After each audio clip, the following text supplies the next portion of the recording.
lot of mistakes. The young guys played hard. They've got to understand how to practice in our tempo and move around the way we do. But it wasn't a matter of want to. It's just a simple matter of learning the direction we're headed. I thought the old guys were crisp, and the veterans came out here definitely with the purpose. Threw the ball very well and passed Skelly. But when it became real football, 11 on 11, we threw the ball very average. So the run game's hard to get a beat on without pads on, but it looked like we were getting on the right people, and kids were competing up front on both sides of the football, which is, it's always hard to evaluate the front seven. But, you know, alignment and assignment was clean and crisp, and there was a lot of want to in the kids. So that's a quick recap. See more when we watch the film. Questions? No questions, bro. Really? It's early. So what did it's early, and everyone wants to know about the quarterbacks. Just what did you see today? You know, we'll have to go back and sit down and evaluate it every single day. You know, breaking up at the end is a great opportunity for Tanner to get those extra reps with the young kids, which you all saw. I think it's, you know, there were some good things, I'm sure, out of all of them. I'm trying to watch alignment and assignment and focus completely on the quarterback, so we'll go back in and evaluate the film tonight and see what it says. But this is going to be a process. You know, not one day is going to make us started, but every day is unbelievably important for those three as we continue through camp. You've talked a lot about leadership with all the seniors you have, but what kind of asset can a couple six-year seniors present? Yeah, you're talking about Ethan and BK basically, and yeah. Kurt, I guess. Kurt. We got a few of them. Yeah. A couple of them are like 7th or 8th year, so which is a good thing too. It's awesome. It's invaluable. You know, Ethan got up in front of the team in our first team meeting and kind of told his story, battling through the walk-on situation and just being a great team player and getting a scholarship when the opportunity came. So each one of those kids will have an opportunity to kind of tell their story to the young players. And it does matter. It's a big part of it, and their care factor, their want to. If it wasn't extreme, they wouldn't still be doing it, especially what all of them have gone through to get to this point. So senior leadership is great. Those young men have been through a little bit more than a lot of other young men, fighting through injuries and just being around for a long period of time. So it's very valuable. Gary, I know we're going to look at a lot of guys at safety, but what do you like about Musa athletically that you put in today? Well, I would say this, athletically, that's number one. He runs. He's instinctive. He's a well-rounded athlete in the weight room and what he does, and his quickness and his speed shows. And he has the smarts to get back there in the line, and I think he's a tough physical kid. So those are all things that the safety has to be able to do.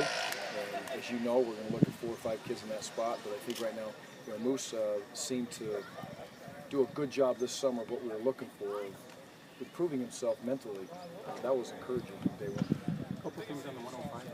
Matt Miller, is that a new thing? Yeah, Matt Miller right now he's out for an extended period of time. We'll see where it all goes. I think he's going to be fine. My philosophy on the 105 is if you're not ready, 100% healthy to come into camp, then we're going to bring in another young man in to let him compete, and then we'll see how it goes. As camp goes on, it's as we all know, it's a tough sport to hang in there with 105 kids consistently. So hopefully we'll get him in and a couple other kids as we move forward. But we'll see.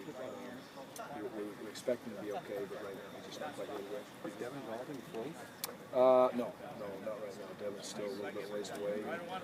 Those kids. So it's great that they can be here, and can't really be around us, but they can rehab and get themselves moved. But he's still way away. How about Keelan Griffin? Keelan came back today and had his first go around out there, and he's been fine from my knowledge of summer, and it seems to be 100%. The newcomers don't have W's on their own yet. Is that something we used to do at Utah State? Did they have to earn that? Yeah, it's something we've done for a number of years, and we put the black stripe on there, and they've got to earn that motion W on their helmet, and it's a big step for them to be able to get into it's kind of I don't wouldn't call it a graduation, but it's you've done something pretty good, and the big brothers are the ones that basically state the fact that this young man is moved in the direction to strap the W on the side of his hat, and so he needs to do something on the practice field that the veterans are going to look at him and say, this guy is ready to take that next step, and I think it's a good tradition, and those rookies want to get it off that stripe off and strap the W on there real quick. I promise you that much. Coach, is there anything that feels different, or maybe was just different about your approach this year compared to some of your last years? Well, I would say in a few positions with so many kids that were injured, being strategic and getting them back out here on the field. And I think Mike and his crew did an unbelievable job. I think Evan and his crew did an unbelievable job of getting those kids back. That was different just because of the number of young men we had to get back. but from a philosophy and a standpoint, you tweak things every year. Little things here, little things there. But our camp schedule, how we go about things, getting them on and off the field, getting them up in the morning. It's all status quo with just minor tweaks. We're in school this week. That's different. I've never been at the start of camp and been in school with a lot of young men, but these kids handle them really well. So minor tweaks, nothing major.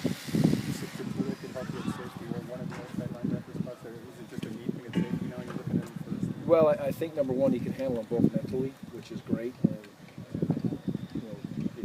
If you can learn safety and understand where safety is, or kind of the quarterback, if you will, of the defense, a lot of times it's much simpler to move up there and understand the assignments of the F linebacker or the B linebacker, because you got to know what that guy's doing to play safety. So we're starting him there, see how it goes. Different packages, he may move in and be a down guy and be an outside backer, or even get into some safety spots, and sometimes we'll play with 3 safeties back there, so he'll have to know a lot, but he can handle it mentally. He's a smart young man, and as you all know, he has a tremendous walk to.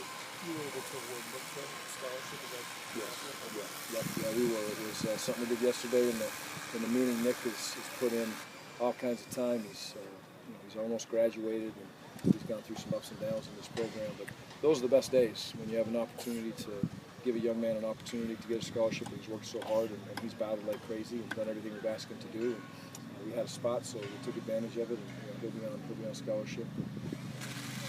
Expecting to graduate in January, and then we'll go from there. You guys are wearing number 2 are usually pretty athletic. Did you fit that? Yeah, I think so. He's tremendously athletic. The problem with Nick is consistently being out there on the field. He's done some good things on special teams. He's had some injuries. He's fought through them all, and we'll see where he goes. He's playing the outside linebacker position, and he's in it's a tremendous battle out there to see who's going to walk down really the first 4 spots there. We've got to be 2 deep all the way across the defensive front. So he'll battle like crazy, and also compete special teams hard. Derek Watt took a couple of carries today. What do you like about what he could do potentially?